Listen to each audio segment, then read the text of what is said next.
So, in our last set of interviews, you had talked about Puffy and a corkscrew and him possibly harming himself.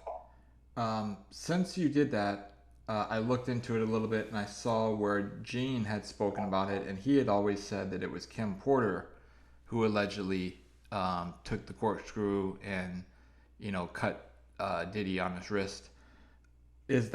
Is that the same incident, or are there two separate corkscrew incidents? And if so, which one do you believe? Okay. Let me just say this. And Gene, when he speak on stuff like that, when it's concerning Bad Boy Camp and Puffy and all of that, I always said he seemed to be pretty credible. I think he goes a little hard on Puffy because of his dislike for Puffy, but, you know, maybe like me, call it a ball, a strike, a strike. He never tell any good things that Puffy do. When I talk bad about Suge, I say the good shit and the bad shit. Y'all don't give me that, fuck y'all. Because that's how I do it. But my point is, this what Misa told us. And I'll tell this story again. I know y'all done heard it before. As y'all done see, this picture, right? Misa was out kicking it with Suge for about a week or two. And we left after, shit. See, everybody think that Misa was fucking with Suge and around Suge before while Tupac was on death row. Even though I know Suge threw that out in the video and all of that, so that's why I believe y'all believe that. Suge and Misa relationship started before Tupac. It started before Tupac came to death row. Through Mary J. Blige. Misa was out here and took the son. We had went to New York for something. It was some type of show. It wasn't the Source Awards. She didn't come with us after the Source Awards. But it might have been. But it was a show that we did. Because I remember Suge left me in New York and he went back to L.A.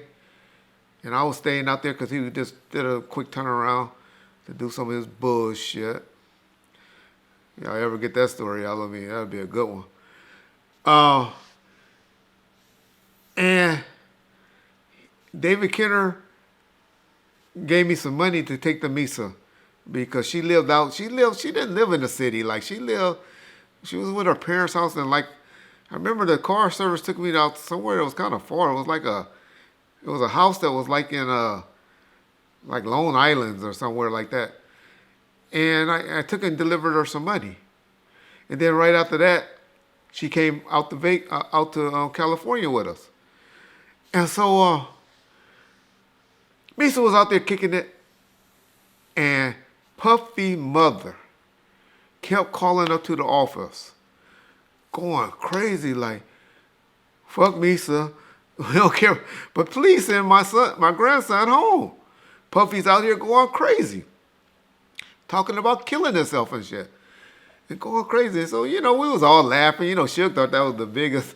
Suge loved that. That was a big kick. And Suge was laughing about that and all of that. And so Misa finally, I guess, I'm sure if they were calling the office, I'm sure they were blowing her up. Or blowing up people like Mary J and like that to get a hold to Misa. So Misa is the one that told us that, hey, Suge, not us, Suge, our man, nigga that she was fucking. I'm about to go back home. I'm gonna go back home. This nigga's tripping. He done cut and slit his wrists. He trying to kill himself. And I don't need that. And so I'm gonna go home. Now she probably was tired of Suge because Suge wasn't coming to the hotel wherever he had her laid up every night because Suge had shit. He had about 5 different women he had to please, and not counting the other hundreds that he had on the side. But he had 5 main chicks at that time. I remember going to Victoria's Secret with him before, and we stood up in Victoria's Secret and labeled for each one of the chicks all this different lingerie. And I was like, what? You buying all this shit? I was like, what? Why I'm separate? He bought them all the same lingerie. But that nigga was. But anyway, so my point is, So I'm sure she was kind of feeling neglected a little bit because when women go into you, they love harder than we do.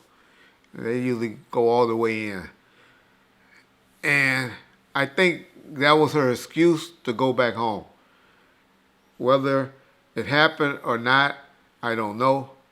But the story that Suge and I told that she said comes from Misa. Now I still believe that that's a cover up, but this is one of these stories again. I hope Suge Knight and Colette Call talks about, and he explained what Misa told him, and the reason why she had to go back home, and why that split wrist incident happened.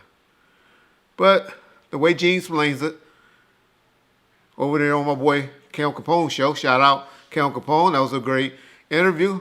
No Art the Dialogue gonna be pissed at you for running a interview with a person at the same time. But hey, I don't blame you. I don't blame you. That's called being a businessman, right? Tell him to be mad at Gene, not you.